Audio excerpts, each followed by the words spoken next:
The little girl came out of nowhere. 1 second the lobby was empty, just marble floors, fluorescent quiet, and Zara Williams pushing her mop cart toward the east corridor at 11:43 at night. The next second the side door crashed open, and a child hit the floor. Her knees first, then palms, like whatever strength had been carrying her had simply given out the moment she crossed the threshold. She was soaking wet, white school uniform torn at the shoulder, dark hair plastered across her face. For one terrible second she didn't move at all. Zara dropped the mop handle and crossed the lobby at a run. She gently approached the girl and carefully turned her over, her hands still steady, even though she no longer worked as a nurse. The child's eyes slowly opened, a small face, perhaps 8 years old, with a fresh cut above her brow. Her lips were pale, a sign of the cold, fear, and whatever she had been through. Her hand shot up and grabbed Zara's wrist. "Don't let them take me," she whispered. "Please, don't let them take me." Zara looked at the door the girl had come through. Through the rain-streaked glass she could see the street. Wet pavement, headlights, and a black SUV that had not been there 20 minutes ago. Sitting at the curb with its engine running and its lights off. Waiting. Zara looked back at the child gripping her wrist, like she was the last solid thing in the world. Every sensible thought she had said the same thing. Call security, step back, stay out of it. She had come to Seoul to disappear, not to get pulled into whatever this was. She had rules she had built specifically to protect the quiet life she was holding together with both hands. She picked the girl up off the floor. "I've got you," Zara said. "You hear me? I've got you." She carried her behind the security desk. The overnight guard was on his bathroom rotation, she knew his schedule by now, and set her down in the chair crouching in front of her. The girl was still shaking, her small fingers locked in the front of Zara's work jacket like she was afraid that letting go meant disappearing. "What's your name?" Zara asked, keeping her voice low and even. "Ji-woo," the girl breathed. "Okay, Ji-woo, I'm Zara." She pulled the first aid kit from under the desk. She had put it there herself 2 months ago because the building's official kit was 3 floors up and useless in an emergency, and cracked it open. "I'm going to clean that cut. I need you to stay very still and tell me what happened." Ji-woo told her in pieces, the way frightened children tell things. Out of order, circling back, stopping when the words got too close to something she couldn't look at directly. She had been coming back from her tutors. Her driver hadn't shown up. She had waited 30 minutes before she started walking. The black car had been following her for 2 blocks before she ran. Zara cleaned the cut above her eyebrow with antiseptic, applied a small bandage, and said nothing while Ji-woo talked. But her eyes kept going back to the door. The SUV hadn't moved. "Where do you live?" Zara asked. "Here," Ji-woo said. 32nd floor. Zara went still for just a moment. In 14 months of working this building, she had cleaned every floor except 32. The elevator didn't go there without a keycard she didn't have. She had assumed it was a corporate suite. Empty, owned by someone who was never here. "Is your father home?" Zara asked carefully. Something shifted in Ji-woo's face. Fear, but a different kind. Older, more complicated. "He's going to be angry," she said quietly. "I wasn't supposed to be outside alone." "That's okay, that's not your problem right now." Zara looked at the SUV one more time. Then she made a decision she would spend the next several weeks trying to understand. But before we continue, kindly hit the subscribe button and tell us where you are watching from. Zara closed the first aid kit, stood up, and held out her hand. "Come on, I'll take you up." Ji-woo looked at her hand, then at her face. Then she took it. They crossed the lobby together. Zara used her pass key on the elevator panel. It got her as far as 31. But Ji-woo reached past her and pressed a code into the secondary pad below the buttons. 7 digits, punching them in from memory with the casual fluency of a child who had grown up knowing access codes the way other children knew their home address. The elevator moved. Zara noticed 3 things on the ride up. Ji-woo had stopped shaking. Ji-woo was studying her face with the focused, unblinking attention of a child who had learned early to read adults carefully. And Ji-woo was still holding her hand. The elevator opened. The 32nd floor was not a corporate suite. It was enormous, a private residence that took up the entire level, floor-to-ceiling windows, wrapping the Seoul skyline on 3 sides, city lights smearing gold and white through the rain. The furniture was dark and expensive and minimal, the kind of minimal that wasn't about taste but about control, about wanting every surface clear. There were no photographs on the walls, no personal objects on the side tables, nothing soft anywhere except a single child's drawing taped crookedly to the refrigerator visible through the open kitchen archway. Crayon figures, one tall, one small, holding hands under a yellow sun. Zara had about 4 seconds to take all of this in before the men appeared. 3 of them, materializing from different doorways like they had been waiting. Black suits, earpieces, eyes that moved to Jiwoo first, relief, fast and professional. And then to Zara, and went very flat. One of them said something sharp in Korean. Jiwoo stepped in front of Zara, 8 years old, chin held high, her voice suddenly carrying an authority that had no business coming from someone her size. She spoke quickly and firmly in Korean. The man's jaw tightened, and he said something else. Jiwoo shot back a response that made him snap his mouth shut. Then the door at the far end of the room opened. Kwon Min-sik did not walk into a room. He arrived in it, the kind of man whose presence rearranged the air, whose stillness was somehow louder than movement. Tall, broad-shouldered, dressed in a dark shirt with the sleeves rolled to his forearms despite the hour, like he had been working. And sleep was something that happened to other people. There was a tattoo curling up the left side of his neck that disappeared under his collar. His face was the kind of handsome that had been hardened into something more severe by years of keeping it very still. His eyes found Jiwoo first. Something moved across his face, relief, fury, and something raw underneath both, all in the span of 1 second, all locked back down before it could fully surface. Then his eyes moved to Zara. They were cold, completely, professionally cold. The eyes of a man who looked at everything in terms of what it cost and what it wanted. "Who are you?" His English was precise, accented but deliberate, each word placed like he was used to people listening carefully to whatever he said. "Zara Williams," she said, her voice calm. "I work the night maintenance shift downstairs. Your daughter came through the lobby. There was a car outside following her." She kept her tone steady. She had dealt with intimidating men before, those who wore their danger openly and those who hid it behind expensive suits. Min-sik was neither. He was the type of man who didn't bother hiding anything, because he had decided long ago he didn't need to. She had a cut above her eyebrow. "I cleaned it." Silence stretched between them. Min-sik looked at Jiwoo.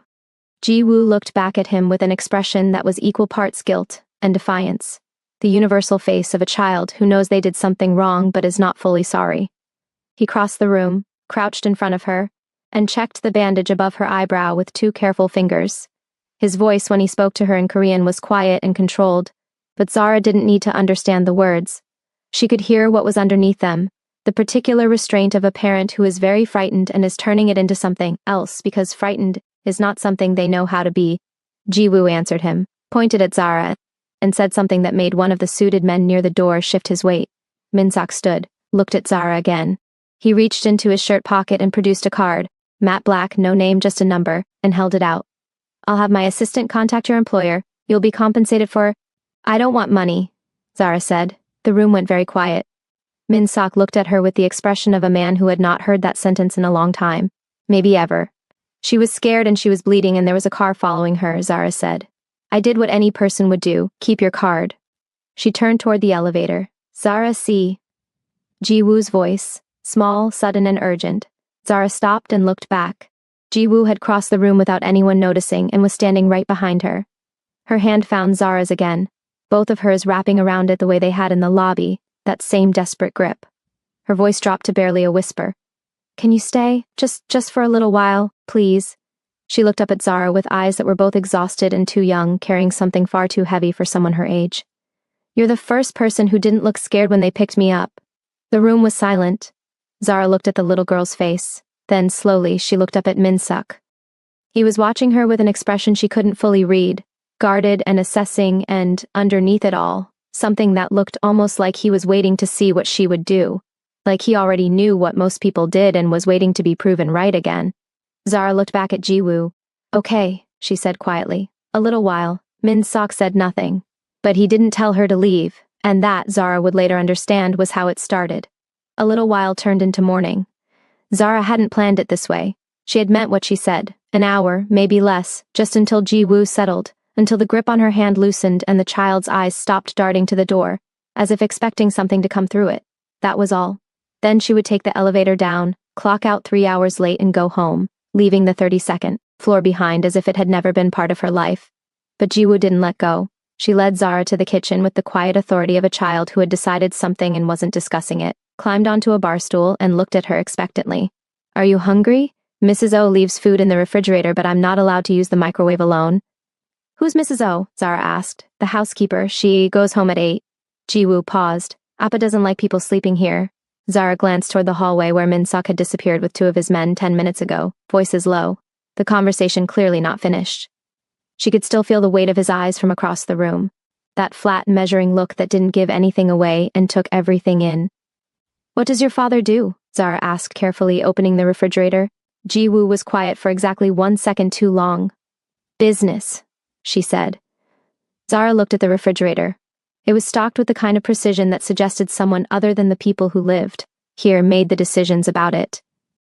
Portioned containers, labeled in Korean, arranged by category.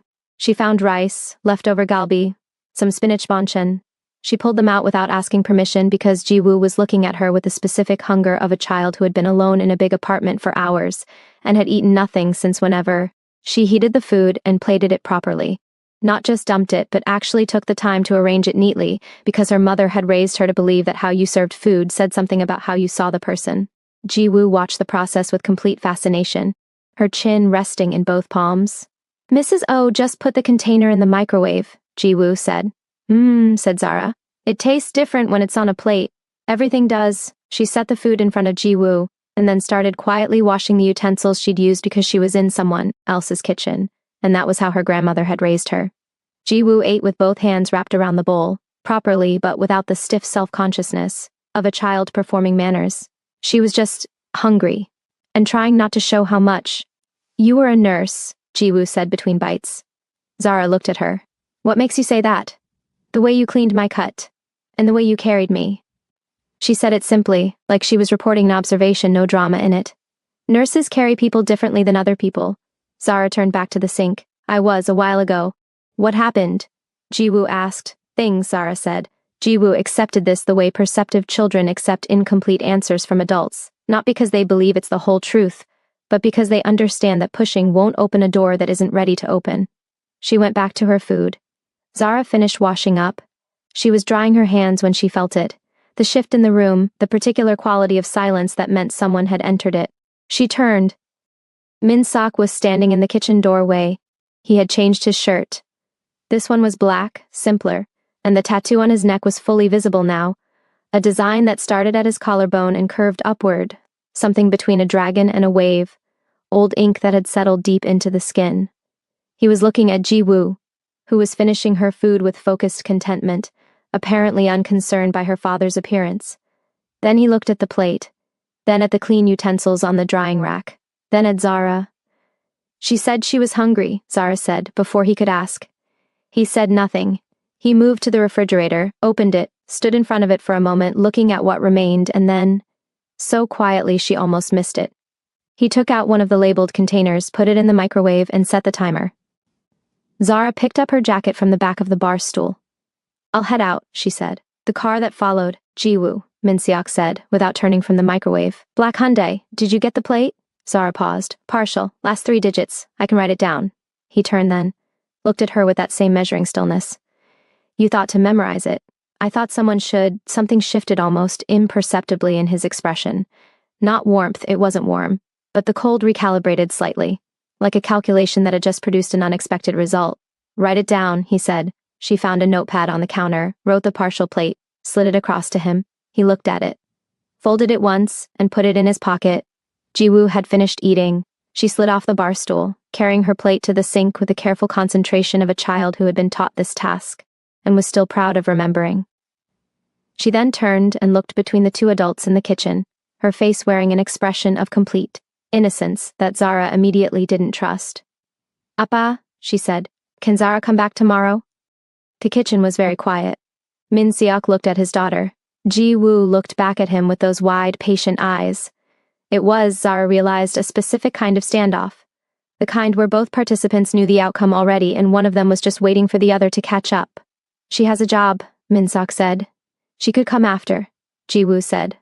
"I don't have a tutor on Thursdays." "Ji-woo, you said I could make 1 request per week without negotiation." Ji-woo's voice was perfectly level. "This is my request." Zara pressed her lips together very hard. Min-seok looked at his daughter for a long moment. Then he looked at Zara, that flat, assessing gaze running its calculation again. "We'll discuss it," he said. Ji-woo, clearly understanding that "we'll discuss it" from her father meant yes, but slowly nodded once with enormous dignity and then went to brush her teeth. Zara pulled on her jacket. Min-seok walked her to the elevator. He pressed the call button himself and then stood beside her with his hands at his sides, looking straight ahead. She doesn't do that, he said after a moment. Do what? Zara asked. Ask for people. He paused. His jaw moved slightly, like he was choosing his next words from a limited selection he trusted. She doesn't ask people to come back. Zara looked at the elevator doors. How long has her mother been gone? 2 years, and you work nights? It wasn't a question. He didn't answer it like one either, just a quiet exhale through his nose, almost too small to register. The elevator arrived, Zara stepped in, turned around. Min-sok was still looking at her with that expression she couldn't fully decode, guarded and assessing, and something else she couldn't name, something that sat underneath all the control like a frequency she could almost hear. She's a good kid, Zara said. The doors began to close. Thursday, Min-sok said, one word, final, like a door opening 1 inch and stopping there. The doors shut. Zara rode down 32 floors in complete silence and stood in the empty lobby for a moment, looking at the marble floor she had been mopping, her cart still exactly where she'd left it. She went back to work. She told herself it was just Thursday, just once, just because the kid had a cut above her eyebrow and eyes too old for her face, and had said, "Don't let them take me," in a voice that no 8-year-old should know how to use. She told herself it wasn't anything more than that. She was wrong before she finished the thought. The men in the black car were gone by morning. Zara knew because she checked. 3 times. Once when she finally left the building at 2 a.m., once when she crossed the street to the bus stop, and once more when the bus pulled away and she turned to look through the rear window at the Gangnam Prestige Tower shrinking behind her in the rain. Gone. But the feeling they had left wasn't. She sat on the empty bus with her damp work jacket in her lap, and her hands folded too tightly in front of her, and tried to think about it clearly the way she used to think about things. Before Chicago, before everything. Laying the facts out one at a time like instruments on a tray. An 8-year-old girl. A school uniform. A cut above the eyebrow from falling on wet pavement.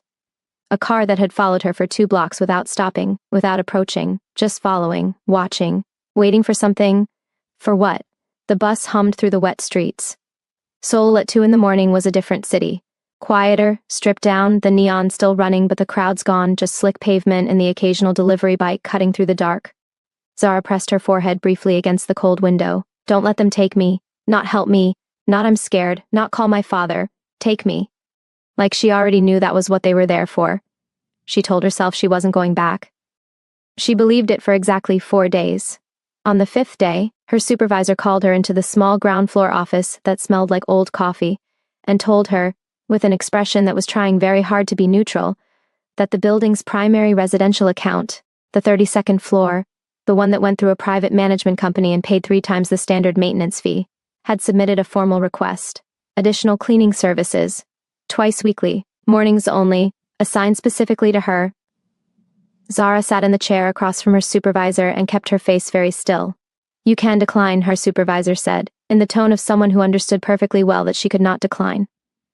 Zara thought about the partial plate number she had memorized. She thought about Ji-woo's hand around her wrist on the lobby floor. She thought about Min-sek in that elevator, jaw tight saying one word, Thursday, like he was rationing something. I'll take it, she said. The 32nd floor in daylight was a different place, still enormous, still minimal, still controlled, still carrying that particular quality of a space that had been arranged to give nothing away. But the morning light came through the floor-to-ceiling windows in long flat sheets that hit the hardwood and made the whole apartment look almost, like somewhere a person actually lived. Ji-woo was already dressed when Zara arrived. Uniform pressed, hair braided, backpack on, sitting at the kitchen counter eating toast with the focused efficiency of someone who had a schedule and kept it. She looked up when Zara came in, and her face did the thing, that immediate, unguarded brightness, before she remembered apparently that she was trying to seem casual about it. You came back, Ji-woo said. I work here now, Zara said, setting down her kit. Ji-woo processed this with visible effort at composure. Oh, she said. Then okay. Then she went back to her toast, and Zara was fairly sure she was hiding a smile in it. Min-sok appeared from the hallway in a dark suit, phone to his ear, speaking in rapid Korean. He glanced at Zara. Something passed across his face, not surprise he had arranged this himself, but something more careful than that, an assessment, like he was checking whether a decision he had made was going to hold up in daylight. He looked away first, said something final into the phone and ended the call. He set a key card on the counter in front of Zara without making it a moment. Service elevator is faster, he said. North side, thank you, Zara said. He nodded once, picked up his jacket, kissed Ji-woo on the top of the head in a motion that was quick and precise, practiced clearly daily, clearly the hinge of their morning routine, and walked out. The apartment door closed. Jiwoo watched it for a second, then she looked at Zara. He doesn't tell me things, she said quietly. Zara looked at her. What kind of things? About the men. Jiwoo set her toast down. Her voice had changed. Smaller now, stripped of the morning brightness, something older underneath. I've seen that car before. Not just that night. I've seen it 3 times. Outside school, outside the tutor's building. She paused. I told Appa. He said it was nothing. Zara said nothing. She was very still. It's not nothing, Jiwoo said, not afraid, just certain the way children are certain about things adults are trying to protect them from knowing. People who are nothing don't follow you. The kitchen was quiet. Zara crouched down until she was level with Jiwoo's face. Has anyone ever tried to approach you, touch you, talk to you when your driver wasn't there? Jiwoo shook her head. They just watch. She looked at Zara with those 2 old eyes. Why do people watch someone before they do something? Because they're planning it. Because they're waiting for the right moment. Because whoever sent them wants to be sure before they move. Zara didn't say any of that. I don't know, she said. Jiwoo looked at her for a long moment, then she picked up her toast again and finished it. The brightness returned to her face as she chattered about her tutor and a girl at school who had said something funny the previous day. Zara started cleaning, responding in the right places, laughing at the right moments. But her hands weren't steady the way they usually were. And that night, 3 floors below in the basement parking structure, she stood beside her bus stop and watched a black Hyundai Ease slowly pass the building, without stopping. Different plate, same car. She wasn't supposed to be in the east corridor of the 32nd floor. She was cleaning the main living area when she heard it. Low voices from behind the study door that Min Seok kept shut, always shut. The one room she had been told without words was not part of her service. She would have kept moving. She was good at not hearing things that weren't meant for her. But then she heard Jiwoo's name. She stopped. The voices were in Korean, fast and tense. 2 men, Min Seok and someone else she didn't recognize. She couldn't understand the words, but she understood the shape of it, the particular rhythm of men discussing something dangerous, something that had a deadline attached to it, something where the options on the table were all bad. Jiwoo's name came up again, and then a word she did know because she had heard it on the news, in the papers, in the conversations of other residents in this building, who talked too loudly in lobbies when they thought maintenance staff couldn't hear. Hashong. She had looked it up once, months ago, after overhearing it the first time. A rival syndicate, old money, old grudges operating out of Busan, the kind of organization that made its points by taking things from people, not money, not territory. Things that couldn't be replaced. People. The study door opened. Zara moved, taking 3 steps back, cleaning cloth in hand, working the baseboard like she had been there the whole time. The man who emerged wasn't Min Seok. He was shorter, sharp-faced, with a scar cutting through his left eyebrow. He saw her. His eyes went flat. A look that had nothing to do with surprise and everything to do with evaluation. He said something in Korean. Zara looked up with the perfectly calibrated blankness she had perfected over 14 months of being the only black woman in rooms where people weren't sure what to do with her. Sorry, I don't speak Korean. He stared at her for 2 more seconds. Then he walked past her toward the elevator. Min Seok appeared in the study doorway. He looked at Zara, at the spot where the other man had been, at Zara again. His jaw was tight in a way that was different from his usual tight. Less controlled, more pressurized, like something underneath it was pushing. How long were you in this corridor, he asked. 2 minutes, Zara said. I can come back to this section later if... It's fine, he said it too quickly, then he stopped, exhaled once through his nose. Looked at her with something that had moved past cold into something raw. You heard? I don't speak Korean, Zara said. You heard the tone. She held his gaze. Yes. The hallway was very quiet. Min Seok looked at the elevator door his associate had disappeared through. Something moved across his face that she had not seen there before, not the controlled fury she had come to recognize, not the measured assessment. Something that looked, for just one exposed second, like fear. The kind that lives beneath every other emotion in a parent. The kind that doesn't have a bottom. He looked back at Zara. Jiwoo can't know, he said, his voice low and precise, each word deliberate. What you heard, what you think you understand. He paused, his jaw tightening. She's 8 years old. She's already lost. He stopped, struggling for control. She doesn't need to carry this. Zara looked at him. She thought about Jiwoo at the kitchen counter this morning, eating her toast, telling her about the car she'd seen 3 times. Already carrying it, already knowing something was wrong and building a wall around herself to hold it. She thought about saying that. She didn't. Okay, she said quietly. Min Seok looked at her for a moment longer. That look she still couldn't entirely read, the one that seemed to be trying to determine whether she was something that could be trusted or something that was going to become a problem. Then he went back into the study and closed the door. Zara stood in the corridor alone. Hashong, a rival organization that took things that couldn't be replaced. An 8-year-old girl, who had been followed 3 times and didn't know why. A father who was afraid and turning it into control because control was the only language he had. Zara went back to cleaning. But from that day she started paying attention differently. The guard rotation at the elevator, the cameras in the lobby. The times Ji-woo's driver was 5 minutes late.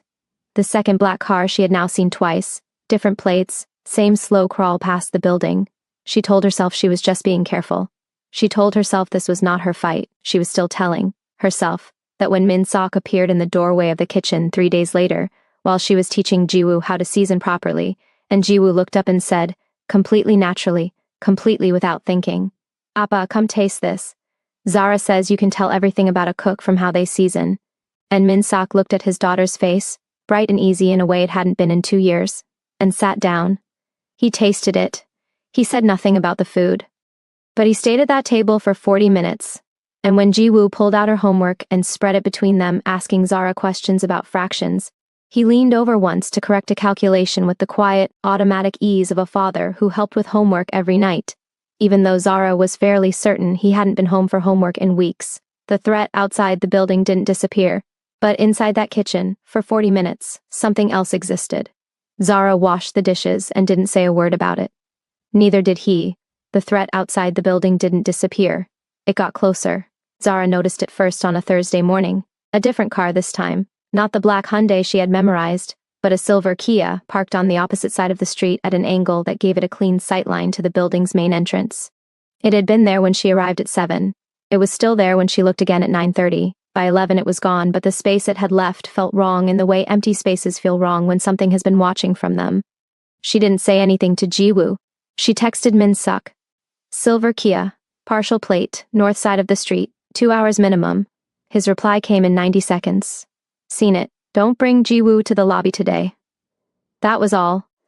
She put her phone away and returned to the kitchen, where Ji-woo was working on her homework with the same focused intensity she applied to everything. Zara prepared lunch, keeping her voice calm and her movements effortless, while glancing out the window above the sink, careful not to let on that she was watching the street. Ji-woo looked up from her worksheet. You keep looking outside. I like the view, Zara said. Ji-woo looked at her with those clear surgical eyes. You didn't look at the view yesterday. Zara set a plate in front of her. Eat. Ji-woo ate. But she looked at the window once before she picked up her pencil again. And the look was not a child's look. It was the look of someone doing an assessment, filing a result, deciding what to do with it. Zara watched her do it and felt something tighten in her chest. This child was going to know everything whether anyone told her or not. The only question was whether she found out with someone beside her or alone. Min-seok came home that evening earlier than usual. Zara was in the hallway gathering her things when she heard the elevator. She had learned to identify it by now, the specific weight of his arrival, the particular quality the apartment took on when he crossed the threshold. She came around the corner and nearly walked into him. They both stopped. He was in his full suit, tie still on, which meant he had come straight from something that required the armor of it. There was a tension in his jaw that he was managing but not fully containing. His eyes went past her automatically, checking the apartment, checking the rooms, the corners, the windows, before they came back to her. Ji-woo? He asked. Her room, homework, Zara replied, holding his gaze. The car came back, different plate, same position. His jaw tightened even more as he stepped past her toward the window. He positioned himself at the edge, not directly in front but to the side, the instinct of a man trained to stay out of sight from the street. He peered down at the road below. They're not trying to hide anymore, Zara said quietly. No. He kept looking at the street. They want me to know there, it's a pressure tactic. It's working, Zara said. On Ji-woo, she notices everything, Min-sok. You know that. She's been watching me watch the window all day, and she hasn't said a word about it. That means she already knows. Something's wrong. And she's keeping it to herself.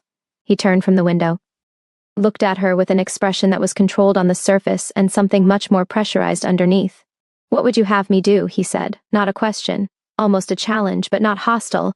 More like a man who has been asking himself the same thing in a locked room and is exhausted by not having an answer. Talk to her, Zara said. Not about the threat. About her. About whether she's okay. She needs to hear your voice saying something that isn't logistics. He looked at her for a long moment. Then Ji-woo's bedroom door opened, and she appeared in the hallway with her worksheet in one hand, pencil in the other, and stopped when she saw her father. That brightness again, immediate, unguarded, the one she couldn't control, before she pulled it back into composure. "Appa," she said carefully. "You're home early." "I am," he said. He looked at her, the way Zara had been watching him learn to do, letting himself see her instead of managing her. "Are you hungry?" Ji-woo blinked. "Mrs. O left food." "I know." He moved to the kitchen. "Come sit." Ji-woo glanced at Zara, who subtly nodded toward the kitchen. Without a word, Ji-woo walked off in that direction. Zara picked up her bag. She was at the elevator when she heard it. Min Seok's voice from the kitchen, low and even, saying something in Korean, and then Ji-woo's voice answering, and then a pause, and then Min Seok again, and whatever he said made Ji-woo laugh. Short, surprised, real, the laugh of a child who had just been caught off guard by her own father. Zara pressed the elevator button. She paused for a moment, her hand gripping the strap of her bag, eyes focused on the elevator doors. The feeling inside her chest was like warmth, still waiting for an outlet. The doors slid open and she stepped inside. She was 2 blocks away from the building when the call came. An unknown number flashed on the screen. She nearly let it ring out. But after 3 weeks on the 32nd floor, she'd learned that unknown numbers in Seoul at 7 in the evening were rarely harmless. There was silence on the line followed by breathing, then a voice. Low, male, with a Korean accented English measured and unhurried. "The janitor," the voice said, "the one who walks the little girl home." Zara came to a halt, the Seoul evening continuing around her. Pedestrians, a food cart, 2 teenagers engrossed in their phones, all unaware of her stillness. "Who is this?" she said. "Someone who has the information you're after." A pause. "We know you're not family, not security. You're a maintenance worker, from Chicago with no connections, no protection." Another pause, letting the weight of it settle. "You need to understand what that means. In this situation, for someone like you." Her heart was hitting her sternum but her voice, "Nothing from you," the voice said. "This is just a courtesy, a warning. Walk away from that building. Walk away from that family. Whatever he's paying you, whatever she's making you feel, it's not worth what's coming." The voice lowered, a touch colder. "We have no issue with you. But when this moves, and it will soon, anyone near that child becomes a liability, and liabilities." A pause. "Get handled." The line went dead. Zara stood on the pavement with the phone at her ear, and the dial tone running. Around her, Seoul kept moving, the food cart, the teenagers. A bus grinding past, windows lit yellow. Ordinary life, completely unaware of what had just been said to her on a public street 2 blocks from a building where an 8-year-old girl was laughing at something her father had just said in a kitchen. She could walk away. She knew that. The voice on the phone had laid out the facts clearly. She was a maintenance worker with no ties, no protection, and she'd come to this city for exactly that reason, to keep things simple, to stay out of the way, to ask nothing of anyone. She could return to her apartment now, call her supervisor in the morning, request a reassignment, and none of this would be her problem anymore. Her phone buzzed. A message. "Min Seok. She wants to show you something she drew. Are you still nearby?" Zara looked at the message. She thought about Ji-woo on the lobby floor, her hands gripping her wrist. "Don't let them take me." Not a question. Not a plea. A statement directed at the one person in the lobby who had stopped. She typed back, "On my way up." She turned around and walked back to the building. The drawing was new, bigger than the others, done on 2 pieces of paper taped together, covering the full spread of the kitchen counter, when Ji-woo unrolled it with the gravity of an artist presenting a major work. It was the coast. Ji-woo had never been there. Zara had mentioned it once, casually, saying she wanted to see the Yellow Sea someday. But Ji-woo had envisioned it clearly, without hesitation. Blue water, white waves, a cliff with a house perched on top, 3 figures standing on the porch. One tall and dark-suited, one tall with big hair, one small, arms spread wide like she was about to jump into the wind. Above it, in Ji-woo's careful block letters, "Someday." Zara looked at it for a long moment. "You put us all there," she said. "That's where we're going," Ji-woo said simply, like it was already decided, like the drawing wasn't a wish but a plan. Zara glanced up from the drawing. Min Seok stood across the counter watching her study it. His jacket was off, tie loosened, the version of him that emerged once the armor came down.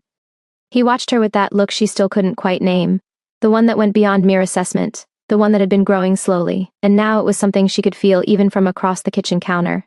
He looked at the drawing, then at her. "Someday," he said quietly, neither agreeing nor dismissing. It hung somewhere between a question and a promise, the word holding space as if it were waiting to be filled. Zara looked at Ji-woo, who was watching them both with enormous innocent eyes that were not innocent at all. "Someday," Zara said. She didn't tell Min Seok about the phone call that night. She told him the next morning. Early before Ji-woo was up, in the corridor outside the kitchen, she gave him the full account, the voice, the words, the specific phrasing, the number. She watched his face while she talked. He went very still in the way he went still when something was serious. The stillness that was not calm but the opposite of it. Everything moving fast on the inside and nothing showing on the outside. When she finished, he was quiet for a moment. You came back, he said. Yes. After they told you to walk away. Yes. He looked at her. Something moved in his face that he didn't try to cover. Why? Zara thought about Ji-woo's drawing. The three figures on the cliffs, someday in block letters above them. A child who had decided something was real before the adults had caught up to it. Because Ji-woo drew me in, she said, and I'm not the kind of person who lets a child draw them in and then disappears. The corridor was silent. Min-sak watched her for a long moment, his gaze unshielded, carrying the full weight of it. Then, for the first time, he did something she hadn't seen him do. He exhaled slowly, reached out, and placed a hand gently on her shoulder, not gripping, not pulling, just a simple touch. A hand that spoke volumes, more than words could express. Then his phone went off. He looked at the screen and the moment sealed back over, the weight of everything outside coming back in, and he moved toward the study. Stay close today, he said, not looking at her. Don't take the lobby route. Use the service elevator. He paused. And Zara, I know, she said. He glanced back at her, something quick and certain, in his eyes. Then he was gone. The first sign that something was wrong came one morning. Ji-woo's driver didn't show up. Zara checked the time, 7:52. The car was always there by 7:40. She went to the window and looked down at the street. No car. She called the driver's number. It rang out. She called again. Nothing. She texted Min-sak. Driver is late, not answering his phone. His reply came in under a minute. Don't let Ji-woo leave the floor. I'm on my way. That was all. No explanation. No, it's probably nothing. Just that. Sharp, final. The message of a man who already knew something she didn't. Zara put her phone in her pocket and walked to Ji-woo's room. The girl was dressed and ready, school bag on, sitting on the edge of her bed reading. She looked up when Zara appeared in the doorway. Is the car here? She asked. Running a little late, Zara said easily. Come eat something while you wait. Ji-woo gazed at her, that steady, measured look, calm yet attentive, reading each word for what it truly meant. Okay, she said. She followed Zara into the kitchen and took a seat at the counter. She didn't ask about the car again, which meant she had already realized it wasn't late. Something else was going on. And, as she always did, she chose to be calm about it because being calm was her way of helping. Zara made toast, kept her hands steady, kept her expression neutral. Inside, her mind replayed the voice from the phone call 3 nights ago saying, when this moves, and it will move soon. Min-sak arrived 18 minutes later. He came through the front door fast, 2 of his men behind him, and the energy he brought in with him was different from anything Zara had seen before. Not controlled urgency, something raw, something that had cracked through the control slightly. He looked at Ji-woo first. His shoulders dropped half an inch when he saw her sitting safely at the counter with toast in her hand. Then he looked at Zara. My head of security didn't come in this morning, he said, low even. Park Jun-ho, his apartment is empty, his phone is off, his accounts were accessed at 4 a.m. The kitchen was very quiet. Zara understood immediately. She could see it laid out clearly, every implication, every consequence, falling into place like dominoes. Park Jun-ho, the man in charge of the guard rotations, the one always positioned closest to Min-sak in every meeting, the man who had Ji-woo's schedule memorized to the minute, knew every camera blind spot, the driver's route, the codes. He knew everything. He gave them everything, Zara said. Min-seok's jaw tightened. Yes. Ji-woo had gone very still at the counter. She wasn't pretending to eat anymore. She was sitting with her toast in her hand, looking at her father with an expression that was too old for her face. Park Jun-ho, she said quietly. I knew something was wrong with him. Both adults looked at her. He stopped looking at me last week, she said. He used to check the room and I was always part of what he checked. Then he stopped. She set the toast down. People stop looking at you when they've already decided something about you. The kitchen was completely silent.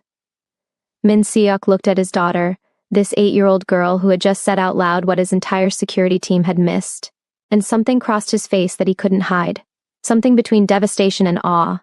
He crossed the kitchen and crouched in front of her. He spoke to her in Korean, calm and straightforward. No attempts to soften his words, no managing the conversation. Just honesty, father to daughter, the talk Zara had been hoping for. She couldn't understand the words, but she grasped the intent. Ji-woo listened, gently touching his face with one small hand, like a child offering reassurance. silently telling him everything was okay. Minsik stood, cleared his throat, and looked at Zara. I need her away from the windows, he said. And I need you to stay with her. I'm not going anywhere, Zara said. The next 3 hours were the longest of Zara's life. She and Jiwoo stayed in the inner hallway. No windows, no view from outside. Jiwoo worked on her homework on the floor, leaning against the wall, calm and focused, her way of dealing with fear by keeping her hands busy. Zara sat across from her, answering the questions Jiwoo asked, keeping an eye on the apartment entrance, and listening. Min-sak moved in and out. Phone calls, fast conversations with his men, door codes changed twice. He looked at Zara every time he passed, a quick glance checking. She looked back steadily each time. She was here, she wasn't moving. At 11:30, one of his men appeared in the hallway and said something in Korean. Min-seok's face changed.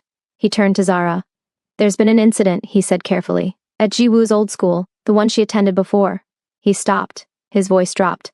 A child was taken. Same age as Jiwoo. Same uniform. Zara stared at him. They had the wrong information, he said.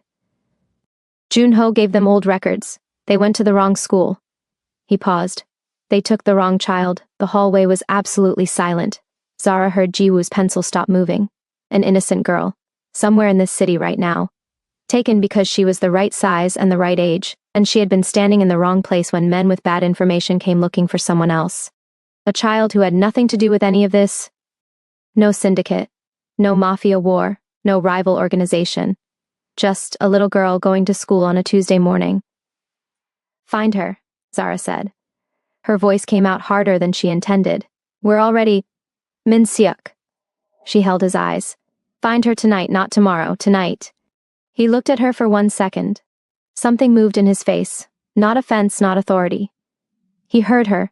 Tonight, he said. He turned to his men and spoke fast. The apartment shifted into a different gear. Phones, earpieces, doors. Within 4 minutes, half the men were gone. The waiting was the hardest part. At some point in the early afternoon, Jiwoo drifted off against Zara's shoulder, sinking into a deep sleep. The kind that comes after a morning of held-back fear finally letting go. Zara didn't move. She sat with her back against the wall, Jiwoo's weight pressing against her side, watching the apartment, lost in thought. She thought about the voice on the phone. Anyone near that child becomes a liability. She thought about the drawing on Jiwoo's wall. 3 figures on a cliff.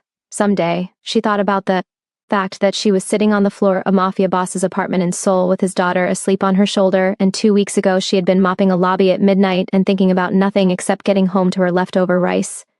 She thought about how fast a life could pivot, how one door, one rainy night, one child falling through it could rearrange everything. She didn't regret it. That was the thing that surprised her most. Sitting there in the quiet. She went looking for regret and couldn't find it. Not even the edge of it. Min-seok's message came at 2:17 in the morning. One word, found. Zara read it and closed her eyes for a moment. Jiwoo had moved to the couch by then, properly asleep under a blanket, face slack and young. Zara sat in the armchair across from her and looked at that one word on her screen for a long time. Then a second message. She's safe. Unharmed. She's home. Then a third after a pause. Coming back now. Zara typed back 2 words before she could think too hard about them. We're here. She put the phone down and looked at Jiwoo sleeping, and felt something in her chest settle. Not fully, not completely, because she understood enough now to know that tonight was not the end of it. But the girl who had been taken was home. And Jiwoo was safe. And Min-seok was coming back. For right now that was enough. He came through the door at 3:40. She heard him before she saw him.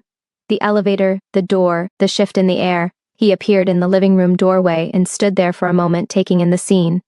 Jiwoo on the couch. Zara in the armchair. The apartment quiet and intact. He looked worn out in a way that his usual control couldn't hide. His jacket was gone, his shirt dark at the collar, the kind of tired that sank deep into his bones. His right hand had 2 bloodied knuckles. She didn't ask about them. He crossed the room and checked Jiwoo the way he always did, quietly without touching her, just looking at her face and her breathing and confirming for himself what his eyes needed to confirm. Then he straightened and looked at Zara. You should go home and sleep, he said. I'm fine here, she said. He looked at her for a moment, too tired to argue, too tired to be anything other than honest. He sat down on the other end of the couch, not close, just near, and put his elbows on his knees and his face in his hands for a moment, just a moment. Then he straightened back up. The girl, Zara said. What happened to her? She's home, she's not hurt. He paused. And her family, Zara asked. Don't know the full story.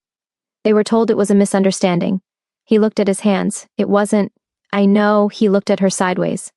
You're not going to tell me to get out of this life, he said. Everyone else does. I'm not everyone else, Zara said simply. He looked at her for a long time. The apartment was quiet. Soul outside the windows was doing its 4 a.m. thing, that specific city silence that wasn't really silence, just the world breathing between its louder moments. Haesheng knows they took the wrong child, he said. By morning they'll regroup. They'll move faster next time and more carefully. He exhaled. I need to move Ji-woo. Get her out of the city. I have a place on the coast, not connected to me on any record. She'll be safe there. When? Zara asked. Day after tomorrow. He paused. I want you to come with her. The room was quiet. Not as staff, he said carefully. Not as maintenance, just... He paused, searching for the right word. As her person. The one she trusts. The one who... He stopped again, something shifting in his expression. She stopped having nightmares, he said. Since you started coming. 3 weeks and they went from 4 nights a week to almost none. He met Zara's gaze directly. I don't know what you did. I don't know how you did it. But I'm not moving her anywhere without the thing that made that happen. Zara looked at Ji-woo sleeping on the couch, the face of a child who had been carrying too much for too long and had finally, slowly started to put some of it down. Okay, Zara said. I'll come. Minsak nodded once, looked at the city outside the window, something in his jaw released slightly, barely visible, but she had learned to read him in fractions. Thank you, he said, low, real. Stop thanking me, Zara said. He looked at her. People who are just doing their job say thank you, she said. I'm not just doing my job anymore and we both know it. The room went very still. Minsak looked at her with an expression she had seen building for weeks, finally arriving at something she could fully understand. Not cold, not calculated, not guarded, just open. The face of a man standing in a room with no armor, perhaps for the first time in years, and realizing the person across from him was still there. He didn't say anything, but he didn't look away, either. And that, Zara was learning, was how Min Seok said the things he didn't yet have words for. The coast house was white and wind-battered, sitting right on the edge of a cliff above the yellow sea. Ji-woo stepped onto the porch the first morning and simply stood there, arms at her sides, face turned toward the wind. Below them the sea stretched out, gray-green, roaring, endless, reaching all the way to the horizon without interruption. Then she spread her arms wide and laughed. Not her careful laugh, not the polite, composed version she used inside the apartment when she remembered to manage herself. This was a real one. Loud and surprised and coming from somewhere deep, the laugh of a child who has been held carefully for so long that wide open space feels like the first breath after a long time underwater. Minseok was standing in the doorway behind Zara. She heard him go very still. She used to laugh like that, he said quietly, so quiet she almost missed it. Before, a long time ago, Zara watched Ji-woo spin in the wind, arms out, hair flying everywhere. She's still her, Zara said. She never stopped being her. She just needed room. He didn't say anything, but she could feel him beside her. The specific weight of a man watching something he thought he had lost walk back into the room. The coast house had 3 bedrooms. Ji-woo picked hers immediately. The one with the biggest window facing the sea so she could watch the waves from her bed. She arranged her coloring pencils on the desk by the window with great seriousness and then appeared in the kitchen doorway and looked at Zara. I want to learn the next step of the jollof, she announced. Hello to you too, Zara said. Hello. Ji-woo came in and climbed onto the counter stool. Can we start? Min Seok appeared behind her, 2 coffee mugs in his hands, and set one in front of Zara without being asked. She looked at the mug, then at him. He had learned how she took it, no sugar, just a little milk, somewhere along the way without making it a moment. She hadn't noticed when it started. It had just become true. Thank you, she said. You told me to stop thanking you, he said. That's different, she said. That's coffee. Ji-woo looked between them with the expression of someone watching a match she had already decided the winner of. They made jollof rice. All 3 of them.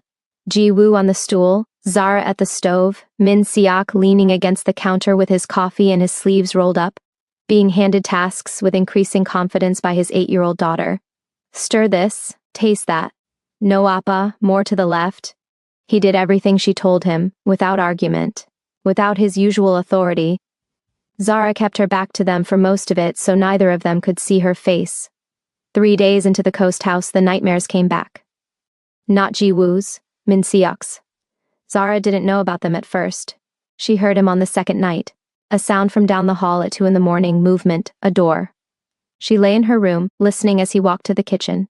She heard the water running, then the quiet of him standing at the window. She had come to recognize the stillness of that, the way he stood there just waiting. She got up. He was at the kitchen window with a glass of water, looking at the sea in the dark. He heard her come in and turned slightly. He didn't look embarrassed, just tired. I wake up in it sometimes, he said, no preamble. My wife's accident, the night they called me. He paused. In the dream I always answer the phone faster, I always get there in time. He looked at the water. I never do. Zara sat at the counter. She didn't say I'm sorry, she didn't say it gets easier. She had learned that he didn't need managing. He needed someone to just be in the room. How long, she asked. 2 years, he said. Some months are better. And Ji-woo? She asked carefully. Does she know you have them? He shook his head. She'd want to know, Zara said. Not the details, just that you carry something too, that it's not only her. He looked at her. She thinks she has to be strong for you, Zara said. She's 8 years old and she's managing her grief so you don't have to see it, because you manage yours so she doesn't have to see it. She held his gaze. You're both protecting each other so hard that neither of you is letting the other one actually help. The kitchen was very quiet. The sea moved outside, loud and continuous, indifferent to everything. Min-sok looked at the window for a long time, then he set the glass down and turned to face her properly. He looked at her the way he had been looking at her more and more lately, without the layers, without the distance, just directly, the way you look at someone you have stopped pretending about. I don't know how to do this, he said, simple, honest. Any of this, that being a person outside of what I built. He paused. Ji-woo is the only thing I've done right in 2 years, and I almost lost her, because I was so focused on protecting her from the outside that I stopped showing up on the inside.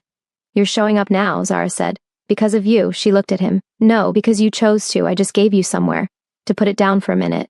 He shook his head slightly. You did more than that. He was quiet for a moment. You walked back into this building after someone called you and told you to leave. You sat on a hallway floor with my daughter for hours and didn't flinch. You looked at this life, everything it is, everything it costs, and you stayed. His voice had dropped. Nobody stays, Zara. People leave this world or get forced out of it. Nobody chooses it. I didn't choose the world, she said quietly. I chose Ji-woo. And I chose you. The silence that followed was so complete she could hear the waves below the cliff. Min-se across the kitchen. He stopped in front of her, close. Closer than the careful managed distances he had kept for weeks. She could see everything in his face from here. All of it. The exhaustion and the grief and the thing underneath both of them that had been building since a rainy lobby and a child on a marble floor. He reached up and put his hand against the side of her face. Gentle, careful. The hands of a man who handled dangerous things all day and was suddenly terrified of being rough with something that mattered. I don't want you to be here because of Ji-woo, he said, low. I want you to be here because of this, because of us, whatever this is. He searched her face. Is there an us? Zara looked at him. She thought about Chicago, the hospital doors, the one-way ticket, the mop cart, the quiet small life she had built to protect herself from wanting things. She thought about how exhausting it was, protecting yourself from wanting things. Yes, she said, there's an us. Something moved through him, she felt it, a release like a building settling after a long time of holding itself too tight. He pressed his forehead down against hers, and they stood like that in the kitchen at 2 a.m. with the sea outside, and the house quiet around them. I'm going to need you to be patient with me, he said. I'm not good at this. I know, she said, I'm not either. We'll figure it out. Yes, she said, we will. Ji-woo found out on a Sunday morning. She came into the kitchen and found her father cooking eggs, because Zara had spent 3 days teaching him, and he was now deeply, personally invested in no longer having sad eggs. She stood in the doorway, taking in the scene. Her father and Zara at the counter, each with a cup of coffee. The kitchen was warm, filled with the sound of butter sizzling, and the radio Ji-woo had found in the cupboard, now playing old Korean pop songs. Ji-woo watched it all, taking it in. Then she looked at the way her father glanced over at Zara when he thought she wasn't looking, and the way Zara smiled at her coffee when he did. Ji-woo sat down at the counter. She pulled the orange juice toward her. She poured herself a glass with great calm. Finally, she said. Min-sek turned from the stove. What? I've been waiting, Ji-woo said patiently, for a very long time. Ji-woo, weeks, Appa. She took a sip of juice. Weeks. Zara put her coffee mug down in front of her face. Her shoulders were shaking. The eggs are burning, Ji-woo said. Min-sek turned back. He fixed the eggs. He plated them, properly, the way Zara had taught him, because he was a man who once he decided to do something did it correctly. He set a plate in front of Ji-woo, and one in front of Zara and sat down with his own. Ji-woo tasted hers. She looked at the plate, then at her father. These are not sad, she said, surprised, impressed. No, Min Seok said, they're not. Ji-woo looked at Zara. Zara looked back at her. She's staying, Ji-woo said. Not a question. If you want me to, Zara said. Ji-woo picked up her fork. I drew us on that cliff 8 days ago, she said. I've been waiting for everyone else to catch up. She ate her eggs. Min Seok looked at Zara across the table.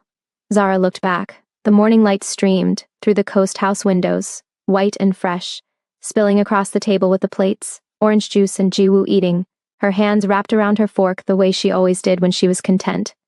Outside, the sea continued its endless motion. Inside, something that had been broken for a long time was sitting at a kitchen table eating eggs. The Haechong situation ended on the 19th day. Zara didn't ask for details. Min Seok came back to the coast house that evening and sat beside her on the porch steps while Ji-woo drew inside, and he said 2 words. It's done. She looked at him. His face was settled, not happy, something quieter than happy. The face of a man who has finished something heavy and set it down and is only now beginning to feel the absence of the weight. And after? She asked. He looked at the sea. The sun was going down, turning the water deep red and orange. I've been building something on the legitimate side for 3 years, he said. It's ready. The syndicate will restructure. It won't happen overnight. He paused. But Ji-woo will grow up without looking over her shoulder. That's what it was always for. Zara nodded. They sat in the quiet for a while. Zara. He said her name the way he had learned to say it. Yes, stay, he said. Not for a while, not until this is over. He turned and looked at her directly. Permanently, as her mother, as mine. He held her gaze. I know what I'm asking. I know what this life looks like even when it's better. I'm not going to pretend it's simple. No, she said, it's not simple. But I'm asking anyway. She looked at the sea. She thought about Ji-woo inside drawing her clouds. She thought about the crayon figures on that cliff. Someday in careful block letters, a child who had known before any of the adults what this was going to be. Ji-woo got a vote, Zara said. She voted first, Min Seok said. 3 weeks ago, she came to my office and told me I was taking too long. Zara turned to look at him. He was watching her with that open, unguarded face. The one that lived under all the armor. The one she had been watching appear in pieces for weeks and was now just there, just present, just real. She laughed. It came up from somewhere deep and surprised her with its size. A real full laugh, the kind that doesn't ask permission. Min Seok watched her laugh and smiled. A real one, the kind that changed his whole face. Yes, Zara said when she could breathe. Okay, yes. He reached over and took her hand, simple, no ceremony, just his hand around hers on the porch steps above the yellow sea, while the sun finished going down and the water turned dark and beautiful below them. Inside, Ji-woo appeared at the window. She looked out at the 2 of them on the porch steps. She looked for exactly 3 seconds. Then she went back to her drawing. It was a new one. 3 figures on the porch steps above the sea. 1 tall, broad-shouldered. 1 tall, big-haired. Hands connected between them. Above them, in Ji-woo's careful block letters, 1 word, home.